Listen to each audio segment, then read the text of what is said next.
particularly like to welcome our colleagues from the UK Blue Belt Programme, from the FCDO, from CFAS, and from the Joint Nature Conservation Committee and the Marine Management Organisation as well, and to all of you who have taken the time to join us from across government and across our community in Montserrat. We're a small island with a very large marine estate, and our seas support a lot of livelihoods, biodiversity, tourism, food security, recreation, and our cultural heritage, and they're under increasing pressure from climate change, from competing demands, and the various issues associated with sustainable development. And none of these challenges can be addressed by any one department or organisation working alone on Montserrat. So the Blue Belt programme gives us an opportunity to strengthen the way we manage our marine environment by improving our evidence, strengthening governance, building local capacity, and working together towards our shared objectives. Today is also significant because it marked the first meeting of Montserrat's National Ocean Governance Committee, which brings together the organisations and the expertise needed to provide coordinated advice on the management of our marine and coastal environment, helping ensure that our decisions are informed, practical, and properly joined up. So over the next couple of days, I encourage everyone to participate openly, ask questions, and challenge assumptions where necessary, and share your experience. We're not aiming just to have an interesting discussion, but leave with a clearer understanding of our priorities and a practical programme of work that we can deliver together. So, I thank you all for being here, and look forward to a couple of productive days ahead of us. So, it now gives me great pleasure to invite our Governor, Harriet Cross, to come and give some special remarks to open the... Welcome back.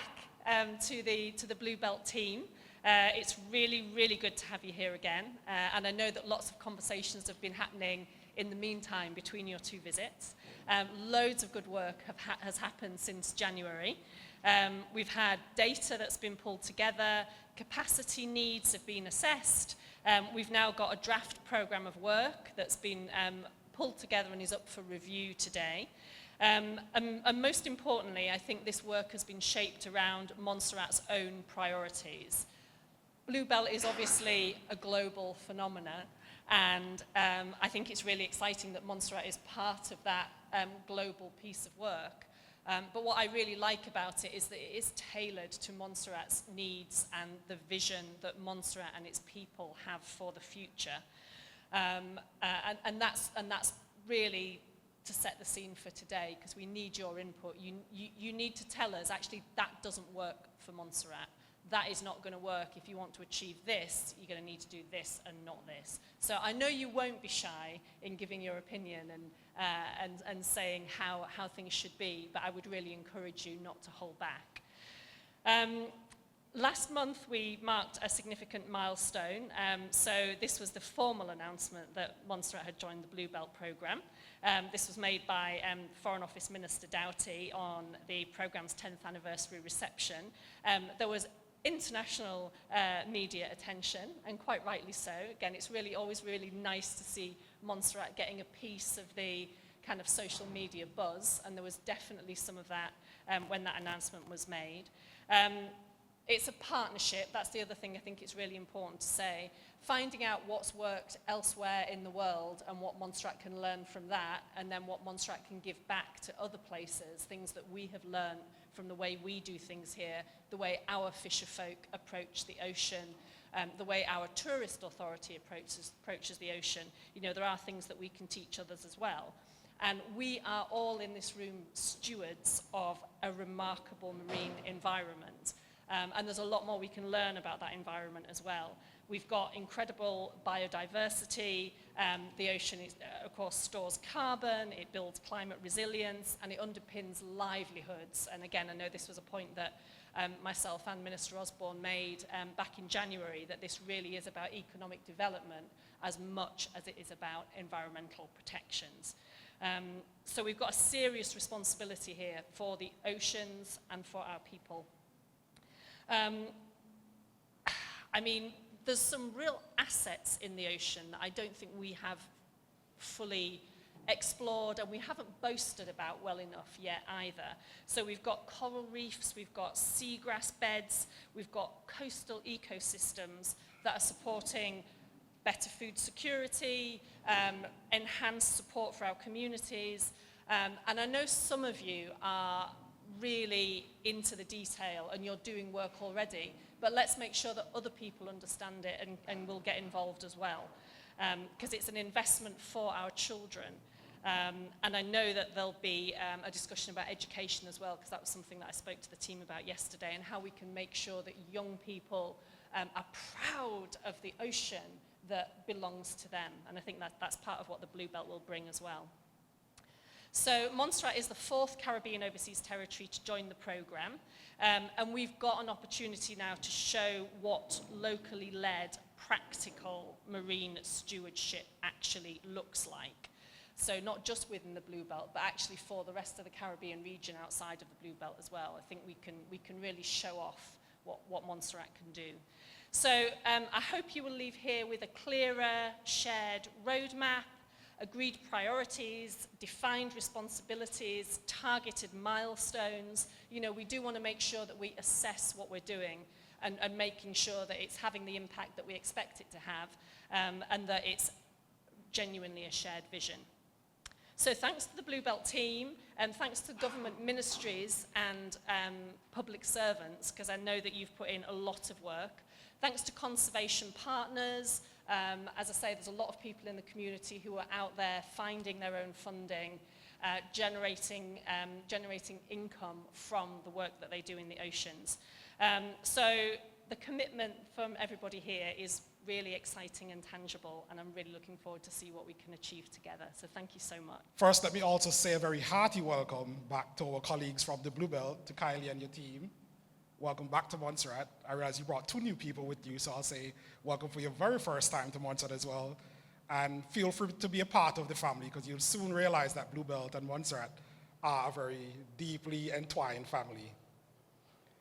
Before I give my remarks, however, I wanted to just read an excerpt from Minister Doughty's message in the book that Kylie gave me this morning, and I thought it was very interesting. He said, for the past 10 years, the UK Overseas Territories, supported by the UK government's Blue Belt program, have been working to protect and restore some of the world's most ecologically significant marine environments. He also goes on to say that the program has developed against a backdrop of escalating climate impacts and biodiversity loss. And I ended on biodiversity loss for a very specific reason, because I think that statement was almost written mainly for Montserrat. I think if we examine our current situation, no overseas territory has lost more of its marine habitat than we have. And while some may not realize it, our very volcano and the increase in volcanic activity worldwide has been linked to climate change, and more specifically, global warming. Our volcano creates for us a truly unique situation. Like many of the UK OTs, we face rising sea temperatures, and we know that even a 2-degree rise can drastically affect our coral reefs, and in essence, the very habitats our local fisherfolk depend on. That's what we have in common with every OT. But here is where Montserrat actually differs. The type of volcano we have poses a very different kind of challenge. Ash deposited through the air and the heavy sedimentation it drives down our guts and rivers has effectively buried our coastal reefs. And even where we look to intervene with artificial reefs, that same sedimentation has worked against us. So I believe that Montserrat may be the biggest challenge Blue Belt has faced in its 10 years. But I also believe we will become the poster child and the proving ground for just how effective Blue Belt can be. I'll actually pause just to give you a little joke. During my initiation into politics, I was actually often told that I didn't give myself enough credit for a lot of the things that I do. Now, I'm a biologist by qualification only, and I say by qualification only because I have not actually practiced it other than when I'm in my farm. However, in talking to Kylie and her team, I am confident in the work that Blue Belt will help us to achieve. So I think that I can confidently take credit on this one by saying that I am the first minister in Montserrat to officially engage Bluebelt and sign Montserrat up to the program. It must also be noted here that Bluebelt is celebrating a decade of delivery, but this is Montserrat's very first year. We were officially inducted in June on World Ocean Day, which is very significant. And so my remarks today really is a challenge to Bluebelt and a challenge to us to let us restore and create more of the habitats that we need to protect. I think everyone here would agree with me that our marine environment is not just an abstraction. If we look at it, it feeds our families, supports our fishers, draws our visitors, and buffers us against a change in climate. It has also been shaped by 3 decades of volcanic activity, which means our waters tell a rare story of disturbance, and hopefully with your help, Kylie, one of recovery, and one with lessons that will reach well beyond our shores.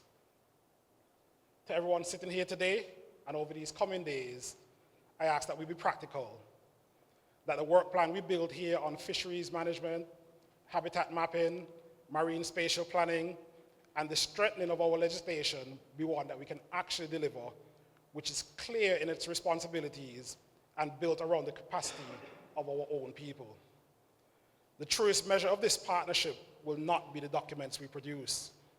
It will be the restoration and the management capability we actually leave behind. To the Bluebelt team, thank you for your expertise and the resources that you bring. To our own officers and partners, your knowledge of these waters is the foundation on which everything else rests. On behalf of the government of Montserrat, I think I can actually declare that the workshop is now open. And I do wish us all a productive few days on the scoping exercise. Well, sorry, the scoping exercise was in January. And what I will say here today is that this is where the work now actually truly begins. So thank you to everyone. Thank you, H.E., for your continued support. And again, Kylie, thank you and your team for the work that we'll do in the future. Still getting the hang of that one. I would next like to invite Miss Kylie Bamford from the UK's Foreign, Commonwealth and Development Office just to step up and give us a very brief introduction and overview of the Bluebelt programme. So, very brief introduction to the Bluebelt programme. As many of you are aware, the UK overseas territories are globally significant for marine conservation.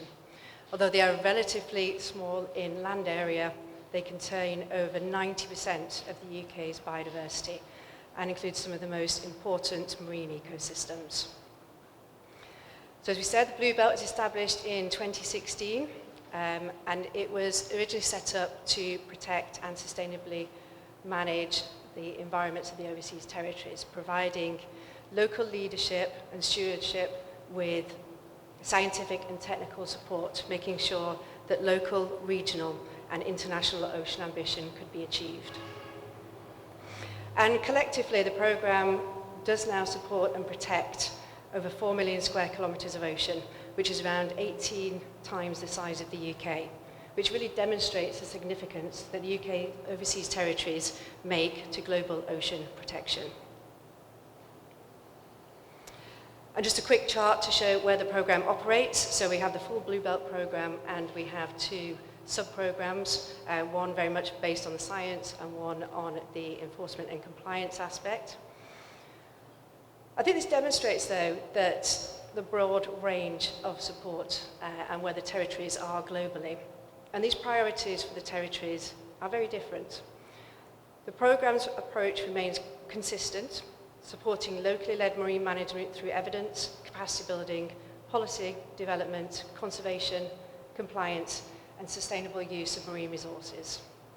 And as both the Minister and the Governor noted, we were delighted to formally welcome Montserrat to the programme in June this year. So a quick recap of the overarching vision, and this is a shared vision that was developed with the overseas territories for this current funding period up to 2029. So that shared vision is that the UK overseas territories lead globally in ocean protection while supporting resilient ecosystems, economies and communities. And the programme is structured around 3 interconnecting pillars of nature, climate and people. While conservation outcomes are important, the programme is equally focused on supporting livelihoods, climate resilience, food security, sustainable economic opportunities, and stronger governance. So a quick recap on the discussions we had back in January, and there were several priorities around the nature pillar. So the information that was gathered at that initial workshop was looking at the evidence need and understanding, building understanding on which to make decisions around marine management. And this includes consideration of marine spatial planning and the development of effective marine protected areas, and also strengthened maritime domain awareness and surveillance, actually understanding what is happening where. These priorities also highlighted the importance of building a stronger understanding of how Montserrat's marine space is used and ensure that management arrangements are suitable, effective, and evidence-based. The climate discussions focused on strengthening evidence and understanding climate risk and resilience opportunities. And other key areas that were identified was around long-term monitoring, protecting and restoring climate-critical habitats, climate adaptation planning, and improving hazard assessment and disaster risk reduction. Under the people pillar, there was a lot of discussion around strengthening fisheries management, potential for engaging with regional fisheries bodies, supporting sustainable blue economy development, and improving ocean literacy and communications. These areas recognise both the economic and cultural importance of marine resources to Montserrat and the need for the community to be involved in their long-term stewardship. The scoping workshop then generated a number of priority activities for consideration. For nature, suggested areas including reviewing existing information and data currently held, collecting baseline environmental data, habitat and species mapping, development of marine plans for habitat priority species, and undertaking climate vulnerability assessments. For the fisheries, the discussions focused on increasing sustainable fishing opportunities, improving fisheries data collection, supporting workforce development through training and engagement, and exploring fisheries infrastructure opportunities. There were a substantial number of priorities identified relating to marine management, including marine spatial planning and protected area development. The very strong view that was held was that stakeholders should be engaged and be included in the co-design of any management of the marine environment. There was also a lot of discussion around habitat and activity mapping, improving scientific data infrastructure, long-term evidence gathering through established monitoring programs, legislative and policy reviews and updates, and strengthening governance arrangements. There was also a lot of interest in exploring restoration opportunities, which the Minister also mentioned this morning. That included reef and mangrove restoration, alongside wider blue economy opportunities. Stakeholders also emphasised the importance of education, outreach, and partnership development. Potential activities included to support marine and ocean conservation within the school system, community engagement programs, educational resources, and strengthening partnerships with NGOs and other stakeholders. It was a view held by many at the last workshop that long-term success of this programme and of marine management more broadly will depend on ensuring that communities understand, support, and contribute to these initiatives. And so taking all of that information that we had, our intention now for the next 2 days is to do a deep dive into all of those themes. So we'll be building on those initial priorities identified and going into them in much greater detail. So today, following on from these opening presentations, the focus will be on marine management, including Montserrat's objectives and opportunities across its maritime zone. And then day 2, we've got a pretty packed agenda. We've got fisheries management, compliance and enforcement, education and ocean literacy, youth engagement, and opportunities to support sustainable livelihood and blue economy development.